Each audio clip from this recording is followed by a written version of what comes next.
ওনাদেরকে সচেতন করছি রেগুলার। আজকে একটা মিটিং করেছি, সচেতনতা মিটিং। রেগুলারলি ওই সচেতনতা করার পরেও দেখছি যে কত দুর্ঘটনা বাড়ছে। গতকালকে 2টা ছেলে মারা গেছে এই বাইক, সরি পরশুদিন গতকালকে একটা ছেলে মারা গেছে। এই মাসে এখন পর্যন্ত 4 জন লোক মারা গেছে। গত বছরের তুলনায় এই সংখ্যাটা খুব বৃদ্ধি পাচ্ছে। তার জন্য আমরা ওনাদেরকে প্রথমে সচেতন করেছি যে হেলমেট জন্য, যে যারা শুনছেন না, যারা ভায়োলেশন করছেন ওনাদের লাইসেন্স সিজ করা হচ্ছে।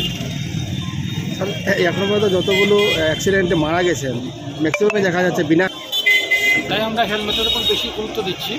আর পাশাপাশি অ্যাওয়ারনেসও করছি। আর স্পিডটাকে মাপবো আমরা। সামনে আমাদের স্পিডোমিটার বসে আছে, স্পিড রেডার গান, সেখানে যাব। সেখানে গিয়ে আমরা যারা যারা ভায়োলেশন করবে তাদের লাইসেন্স আমরা সিজ করে দেবো। এই ধরনের অভিযান কি আপনারা জারি থাকে? রেগুলার জারি থাকবে যতক্ষণ পর্যন্ত না কমছে গাড়ি অ্যাক্সিডেন্টের কথা, ততক্ষণ পর্যন্ত এটা চলবে।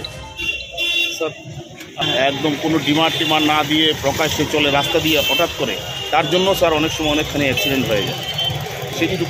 এটা আজকে একটা মিটিংয়ে আমি গিয়েছিলাম, সেখানে ওনারা বলছেন টুকটুক বাইক কেউই ডিমার ইউজ করেন না। সেটাকে আমরা এনশিওর করছি যে কী করে এটাকে তাদেরকে করা যায়, কারণ ডিমারের জন্য অনেক অ্যাক্সিডেন্ট ঘটে যায়।